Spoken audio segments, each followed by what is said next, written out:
የመዳም ቅመሞቼ ቪዲዮ ይደገፈን ወለት ዴብና hanga ቪዲዮ ይደገፈኑትስ ቱርቲን ከጀኑ ወጅማን ያታው akkam nagaa jirtu hordoftoota kabajamtoota tiktok koo jalatti argamtan ari'oo nagaa kootti galataa arga viidiyoo keessan sheer tweet gootanii natti agarsiisu ilmaan musliimaa hadaraa rabbiitiin isin qabe ilmaan kiristaanaa hadaraa masqalii mormarraa qabdan isin qabe wanti keessan gaa ijoollee oromooti ani kan jedhu gosa ijoollee mana madaamii viidiyoo gootanii sheer gootanii addunyaa baxabbaquu qabdan egaa Dubai keessatti yaa ijoollee qaqqaalii jajjabduu qabna qeerroo oromoo kan hiriirtee jabduu in qabna Naasir Aarolee eenyu kan isin jedhu garuu gaafa nuti rakkannee fuula keenya kanaan baanee uniformii godhannee gaafa nu dubban dubbii keenya kana tuffattanii warri bira darbartan adda gurra keessan kana gootanii aggeeffachuu qabdan hundi keessan ijoollee dhiiraa ana kan jetti kan surree godhattee Dubai keessa deemtan gaafa ummanni gadi bahee haadha teessan iitichoodhaan rukutu uuruma gurra keessan kanaan gaafa nu viidiyoo hojjennu ageessanu tuffattanii bira darbartan Naasir Aarolee isa kan fakkaatan jajjaboo ijoolleen Oromoo dhiiraa Dubai keessa jirtanii isin hundi keessanuu jechuudha. Adhagaa haadha teenya kana alattuu jimmaatii hoggaa lama mana namaa hojjattee xumurtee kaansarshiinii fudhattee gara biiroo gaafa deebitu birrii ji'a torbaa qabattee namtittii biirootti deebisedha. Namtittiin biiroo birrii ji'a torbaa siifadha ergattee birrii 7,000 Itoophiyaa keessatti erga hawwalaadhaan jettee irraa fuutee jarri fidanaa birrii haadha teenyaa kana birrii ji'a torbaa 7,000 qaxxaaf godhanii isii hojii galchan siif ergina jedhanii hojii galchan gaafa ji'a afur geessu birrii kunaan galchin jettee bisee siin gaafatti bilbila irratti cufanii zimjee hojii boru ji'uun iftaan ji'uun boru ji'uun iftaan ji'uun jarri kun ibsaamiitidha bakka isaan qaggalitti qabamuu qabdi injettiin hin goomsiti gaafa kaan namtittiin madaami isiin amma bira hojjettuuni qabiiti geessitee nama isii bira hojjettu dhiiratiin makiinaa keessa kaayitii qabii biiroo biratti buusii haa gaafatatti eegdi yoo namtittiin uftee birrii kan kohor jettuun haadha teenya kana namtittiin biiroo kan balaasaa itti cufte ummata keessatti ummata guddaa keessatti haadha isii kana rukuttee namtittiin tutu rukuttee achiin booda rukuttee warranaa namitti ilkaan irra qasti haadha teenya kana ilkaan irra soosoo ajaan amma gara keessaa as keessa dhooftee ijoolleen achi keessaa biiroo keessaa deemtu ijoolleen dhiigi oromummaa qabdu hin iyyitee isii shulluq jettee bakka poolisiin dhufetti baatee badde namtittiin amma namtittiin baddee biiroo keessa mana hojjetaa jirtu obboleettii namtittii kanaati. Lokasiin dabra jira paaspoortiin dabra jira warri biita dandeettii qabdan Naasir ani kan isi caalu ijoollee Oromoo ani Oromoo dhagettanii Oromummaa isinitti dhagahamtu warri toora Dubai keessa jirtan keessa dubbisaa lakkoofsa koosii bal'aadhaa isinii fakkeenyaa waa guddaanii galgala kana laayibirratti qaxaroo qabannee jirra duratti seennee jirra gaafanni warri agartan agartan warri agarran galgala ቪዲዮ keessa kiyya nagu beela dhugaa viidiyoon kuni meettuma furnaa wajjumaan dhaggeeffannaa dhugaa wanna akkanaa kana irraa osoo fe'enne kanaafuu tokkummaadhaan kaatanii akka falmattan abdii kabajaa isin gaafa ሰላም የሀገሬ ልጆች ኢትዮጵያዊ ልጆች እንዴት ናችሁ? ሰላም ናችሁ? ብሔረሰብ የሆናችሁ እኔ ኢትዮጵያዊ ነኝ እናት አለኝ እህት አለችኝ የምትሉት ኢትዮጵያዊ ብቻ ነው ዛሬ የሚፈልገው ዘርነት ለዘርነት ተውልኝ እና እነኚህ ሁለት ሰዎች ሌባ ናቸው። እቺ እናታችን ደግሞ 7 ወር የሰራችውን ገንዘብ በወላ እንልካለን ብላ እቺ ሴትዮ ባልና ሚስት ናቸው 7,000 የዱባይ ተቀበለች።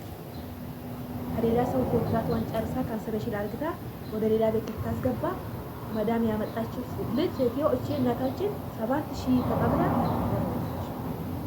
ይጂ ሌላ ቤት ግቢ ብላ ሌላ ቤት አስገባች። 4 ወር ሰርታ ብር እንኳን አስገባች ስትላ ከነገ ወዳ ስትላት አሁን ተመልሳ ብር ሳትልክላት መዳሙ አሁን አዲሷ መዳም ብር አለኝ እኮ ከቢሮ ስትላት ይጂና ብርሽን ጠይቄ ብላ ስትልከው እቺ ሴትዮ እቺ እናታችን በጥፊ መታች። አሁን ጥርሷ የተለቀለቀ ነው።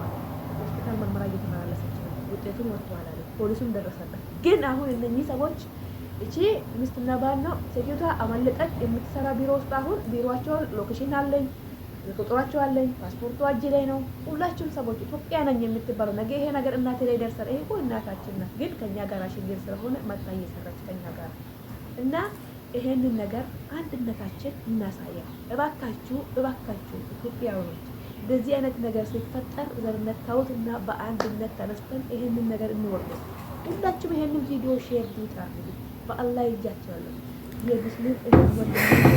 nama dhukkuba dhugaa በጣም ያማል። እንደውም ስለ የእናት ነገር በጣም ያማል። እነኚህ እናታችን ናት።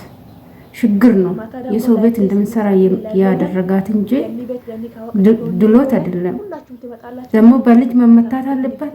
በጉልበታ ሰርታ የሰጠች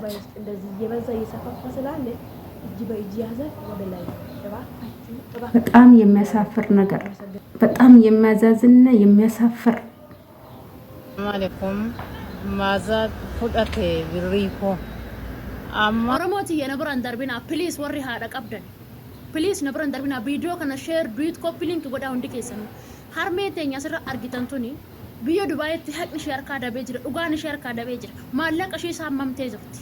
Han maallaqa ishee saamanirra hirreebani Oromootiyyee hin tumani, haadha tana hin tumani jechuudha. Mucoon asirra argitan kun han mucaa bira jirtu, mucaa cinaa jirtu tuni harmee tanarraa maallaqa ishee ji'a torbaa siifin erga jettee irraa fuutee naa ergi jettee itti laattee hin kaadde. Egaa kabajamtoota kiyyaa, daawwattoota kiyyaa, nageenyi koo kan jaalalaaf kabajaa bakka fi lafa jirtanitti isiniif haa baay'atu. Ani obboleettiin keessan nagaa guutuudha. Warroonni viidiyoon kiyyaa isinitti tolu laayik sheer gochuun akka nama biraa dhaqqabu gochuudhaan na cinaa dhaabbadhaa. Asumaan sabiskiraayib isin daggatiin isiniin jedha.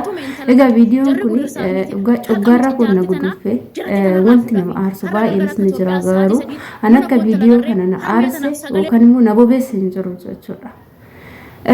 Gaddeemanii warroonni dallaalota kan ijoollee akka kooti kan nurratti taphatan, kan xiffinuudhaan, kan maallaqa yoo hojjannee manni sun nu ta'uu yoo baate biirootti yoo deebine kan nu kaban, kan nu dhiitan, kan bashitaa garagaraa ijoollee teenya baay'een balaa warroonni ejensii rukutaniif dhukkuba garagaraatiin miidhamanii kan isaan waggaa tokko ji'a 5 ji'a 6 hojjetan warroonni ejensii irraa fudhatanii gadi ari'aniin sammuun isaanii tuqamee kan jireenya isaan jibbisiisee addunyaa kanarraa wantoota garagaraatiin of dabarsan baay'eetu jira. Ijoolleen teenya baay'een ebeluun duute, ebeluun qoricha dhudde jedhu, garuu gubata isaanii omtuu hin beekneef yoo gadi ba'anii ejensii bira dhaqanii ejensiin achiin wal dhiitee bakka hojiitti deebisa. Maarree wantoonni ijoollee xixiqqaa irra ta'e immoo har'a gara guddaatti ol darbe waan garaa nama nyaatu. Jarri kunniin akka odeeffannoo dhageenyetti ejensiidha, kafiiladha, kafiila haadha teenyaa tanaadha isaaniin dhufanii. Haati teenya immoo akka nama kamittuu dhugaa baay'ee nama guddoodha. Haadhuma teenya rakkootu akka gola ormaa keessaa hojjettu isaan taasise malee isaanirra nama ofii isaaniitti gabanaa gandaa gola gandaa keessa deemanii shintibeetii namaa dhiqan osoo hin taane nama maatii ofii barsiifatanii yookaan immoo dhala isaanii kanaa biyya ormaatti ergatanii akka isaan hojjettee isaan tajaajilu nama gochuu danda'u turan. Garuu rakkoo isaanii waaqa harka jira. Rakkoon isaan akka gola ormaa keessa seenanii hojjetan kan taasise. Atootii mooyyuu wantoonni warri dallaalaa yookaan warri kafiilaa isaan irratti raawwate baay'ee kan nama jibbisiisu, kan yoomillee nama madeesse nama keessaan baane. Haati teenya tun waggaa 2 mana kontiraataa hojjettee waggaa 2 isaanii xumuratanii kaansileeshinii fudhatanii mana kontiraatatii ba'anii erga ba'an immoo haadha manaa kafiila jedhame kanatti maallaqa 7,000 kennatanii maaldhaafi kafiilas deebanii hawaalas ni hojjetu, hawaala dhannaa ergaa jecha jedhuun. Garuu isaan immoo maallaqa kana ergatti kennatanii baatee 4 yoo gaafatan har'a boru jedhuun malee maallaqa kana gara biyyaatti hin dabarsineefi amma immoo deemanii maallaqa hin argineedha kan isaan odeessaa jiranii. Maallaqni biluu harka jira, maallaqni akkasii harka jira, maallaqni akkasii harka jiraadha. Amma kana mee sanirraan immoo kan kabalanii rukutanii gara hojiitti isaan ergan, harka isaanii cabsan. Qooyi kanan jedhu dubartumti nama rukuttu tun isheen dubartii tunu isheen haadha teenya rukutte tun inni kafiila jedhame haadha keenya rukutte sun inni dubartiirra dhalate moo maalirraa dhalate echaa dhufan addunyaa kanarra isaan garuu gaafa namatti harka kaasanii akka barbaadanitti nama rukutanii harree abbaa isaanii nama se'anii kan birrii ijoollee haqa ijoollee nyaatanii faqqadan rukutanii maaluman jedhan namumti Itoophiyaa jedhame kuni nama akkamiiti? dhugaan laali bineensa wajjin dhalanne faan jedhe bakka maalifi erga Itoophiyaa taane saba tokko nama tokko maatii tokko jechuudha biyya tokko waan ta'eef garuu zeegan biraa akkana godhu yoo sarraatenya sunu hojii nutti ulfaatee mana sanii kan baatu ta'e ankabanii siraatan fudhatanii mana gaarii galchanii akka ishiin hojjettu godhu.